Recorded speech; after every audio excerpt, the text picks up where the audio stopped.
안녕하세요. 6월 7일 월요일 새벽 예배를 하나님께 올려드립니다. 기도하십니다. 좋으신 하나님 감사합니다.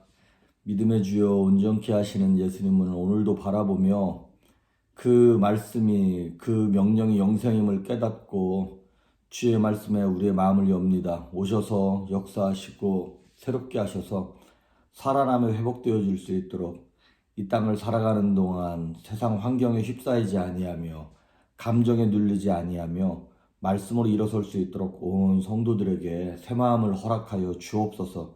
감사드리었고 예수님의 이름으로 기도했습니다. 아멘. 예찬송가 506장, 새찬송가 453장, 예수 더 알기 원하네 찬양하십니다.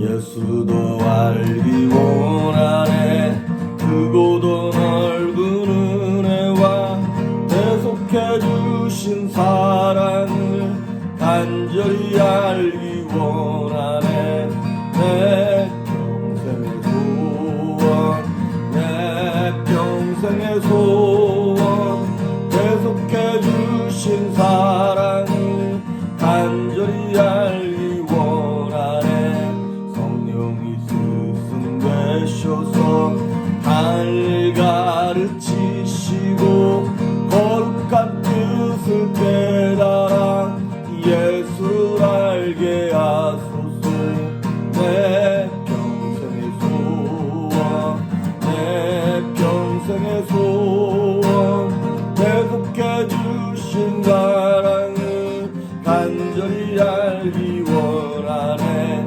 성령의 감화 받아서 하나님 말씀 배우니 그 말씀 안절안절히 내 맘에 교훈되도다 내 평생의 소원 내 평생의 소원 계속해 주신 사랑을 간절히 알기 원하네 예수가 계신 보좌는 영광에 들려 있도다 평화의 왕이 오시니 그 나라 완성하도다 내 평생의 소원 내 평생의 소원 계속해 주신 사랑을 간절히 알기 원하네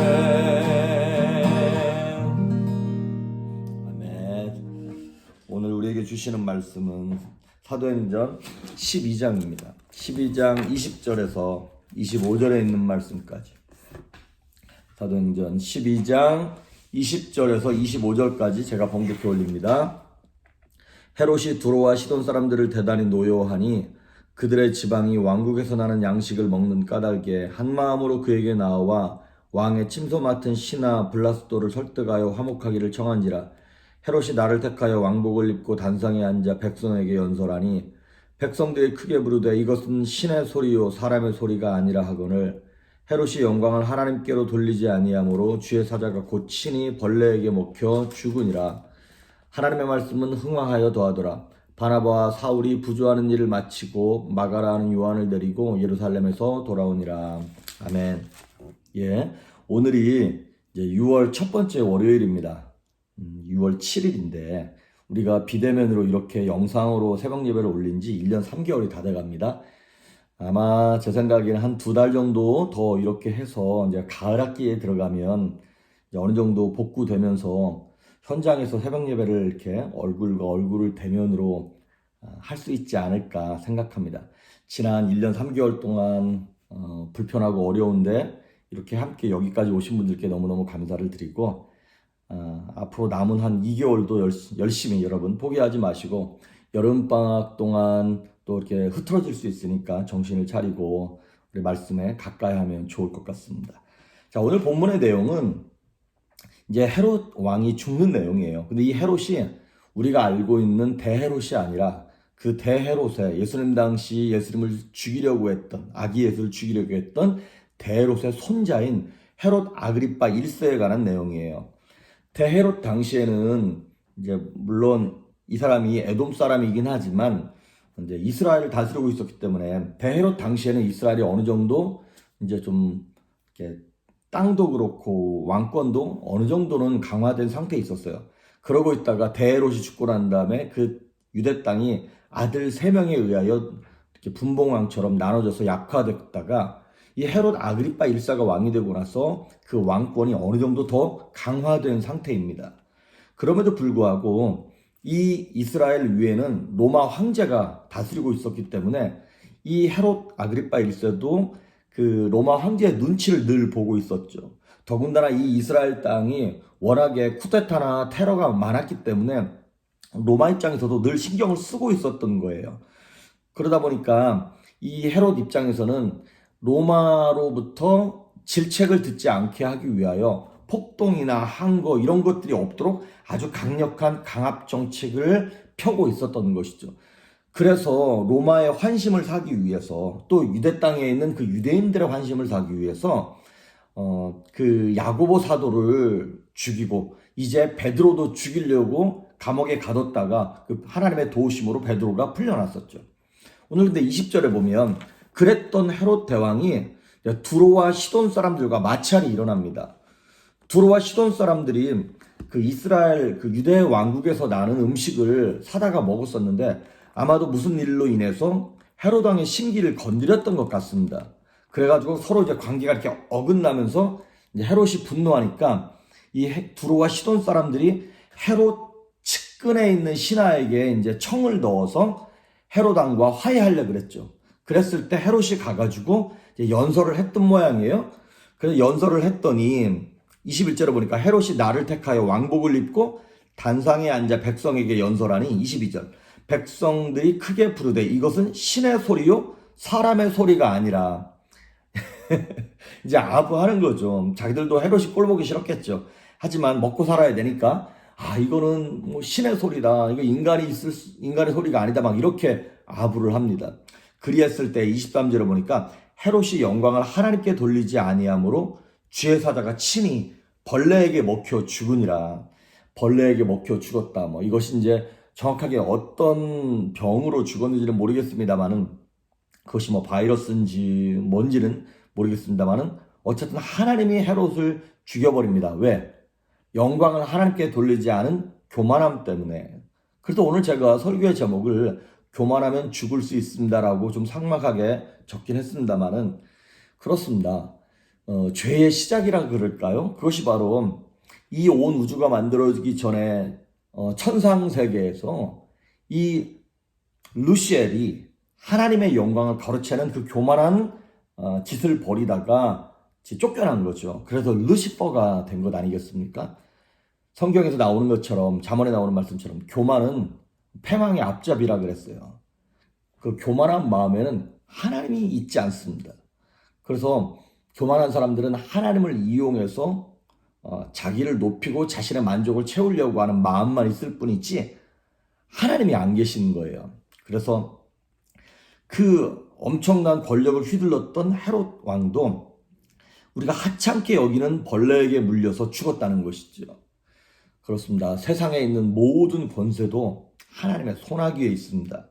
민수기 20장에 보면 모세가 광야를 지나가다가 무리바라고 하는 곳에서 백성들이 물이 없어서 막 원망해요.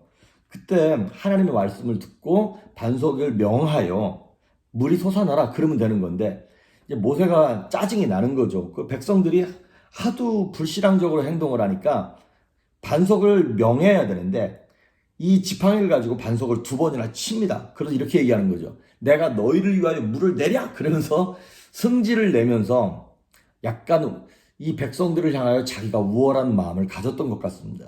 결국에는 그 비인격적인 백성을 향한 갑질로 인하여서 나중에는 이 모세는 가나안 땅에 못 들어갑니다. 그 교만함 때문에 한 번의 교만한 사건으로 인하여 하나님 그걸 기억하고 계시는 것이죠. 반면에 우리 다윗을 한번 봅시다. 다윗이 자기 아들 압살롬에게 쫓겨 도망갈 때 시므이라고 하는 사람이 쫓아오면서 다윗을 막 저주합니다. 그거 다윗이 쫓아가가지고 한 번에 죽일 수 있었습니다. 아무리 도망가는 왕이지만 다윗 옆에 훌륭한 장군들이 많이 있었습니다.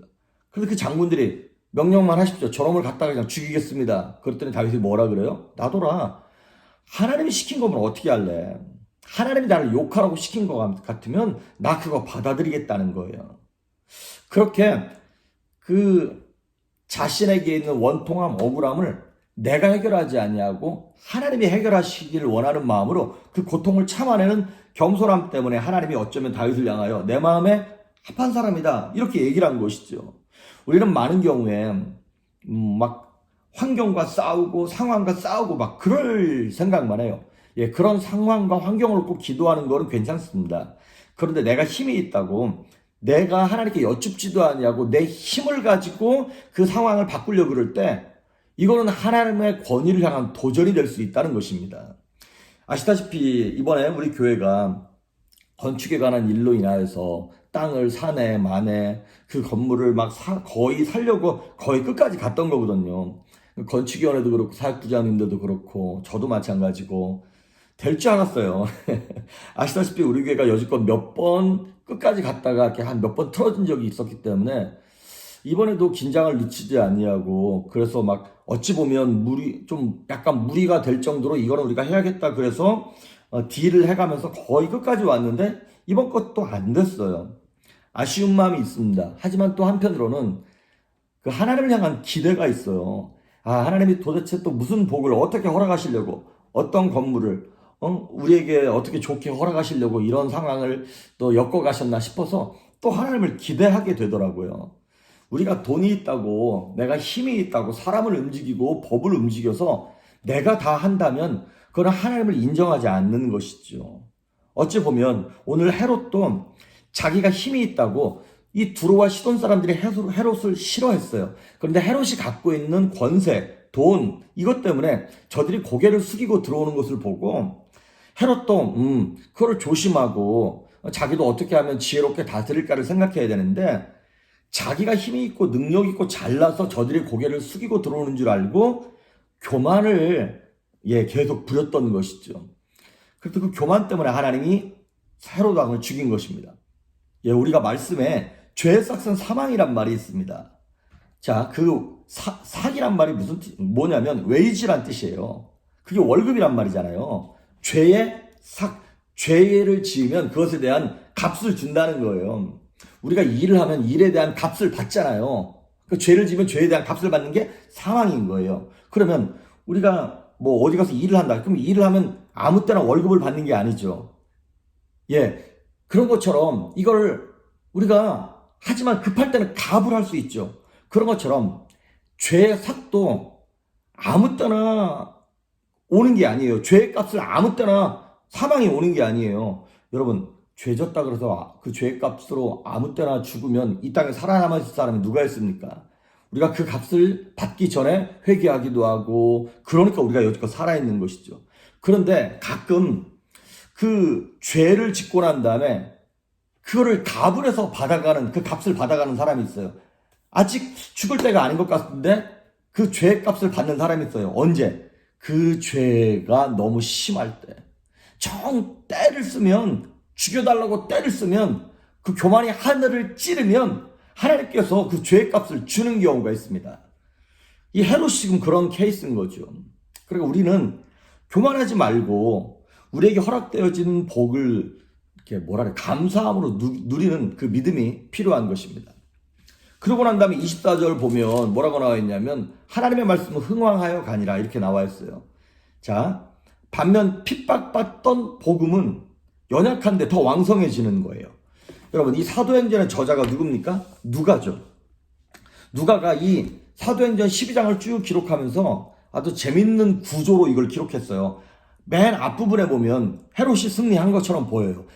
야고보 사도를 죽여서 인기를 얻고 또 인기를 얻으니까 베드로도 잡아다가 딱 감옥에 가두는 헤롯이 이기는 것처럼 보여요. 첫 번째 파트는. 근데 두 번째 중간 파트는 하나님이 간섭하기 시작하십니다. 그래서 우리 힘으로는 아무것도 할 수 없었던 베드로를 하나님이 탈출시켜 주세요. 그리고 마지막 세 번째 파트에 가서 그 모든 것들을 자기 맘대로 할 것처럼 보였던 헤롯 왕이 죽습니다. 하나님께서 치심으로. 그래서 그 결론이 뭐냐? 처음 시작할 때는 헤롯 왕이 능력 있고 힘 있는 것처럼 보였는데 나중에 보니까 오히려 연약하고 나약하고 부족했던 성도들이 더 강력하게 일어나고 부흥의 역사가 일어나고 하나님의 말씀 사역이 크게 성장하는 그런 모습을 우리에게 보여주고 있는 것입니다. 그래서 오늘 이 누가는 이 12장을 쓰면서 모든 일에 하나님의 손길이 역사하고 있다는 걸 우리에게 가르쳐주고 있습니다. 헤롯은 복음을 막으려고 그렇게 안간힘을 썼지만 하나님의 간섭하심으로 교회가 무너지거나 복음이 멈추는 것이 아니라 더 강력하게 일어나는 거예요. 그러니까 지금 겉으로 볼 땐 교만한 사람들이 이기는 것 같고 그들이 뭐 다 잘 되는 것 같지만 하나님이 물리치신답니다. 하나님이 손 보신답니다. 그 죄값을 그들에게 지불하게 하신답니다. 그러니까 우리 힘으로 내 맘대로 내 능력 가지고 처리하려고 그러지 말고 우리가 할 수 있는 일은 뭐냐? 연약한 자가 되는 거예요. 하나님 앞에 겸손한 자가 되는 거예요. 그러면 하나님은 겸손한 자들의 하나님이세요. 연약한 자들의 하나님이세요.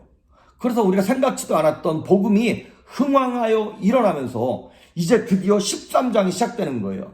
사도행전 13장 누가 나타납니까? 이 바울이 나타나기 시작하면서 이 예루살렘에 갇혀있던 복음이 이제 막 유럽으로 속도를 정말 상상도 못할 만큼 이것이 복음의 역사가 뻗쳐나가기 시작하면서 2000년이 지난 지금 여기까지 온 것입니다. 하나님의 은혜로 오늘 바라기는 교만하면 헤롯 왕처럼 교만하면 우리가 죄의 값을 치를 수 있습니다. 끝까지 겸손할 수 있길 바랍니다. 그 대신 이 제자들처럼 겸손함으로 하나님이 길을 여시면 여시는 대로 순종하고 막으시면 막으시는 대로 하나님께 감사의 제사를 올려드렸을 때 하나님께서 부흥케 하며 흥왕케 하는 역사가 우리 교회에 또 저와 여러분의 삶 속에 넘쳐날 수 있기를 주의 이름으로 축복합니다. 기도하십니다. 좋으신 하나님 감사합니다. 우리가 내가 모든 것을 할 수 있는 것처럼 하나님의 자리에 올라가서 교만하지는 않는지요. 하나님 말씀을 보내서 위경에서 건지시고 깨닫게 하여 주시옵소서.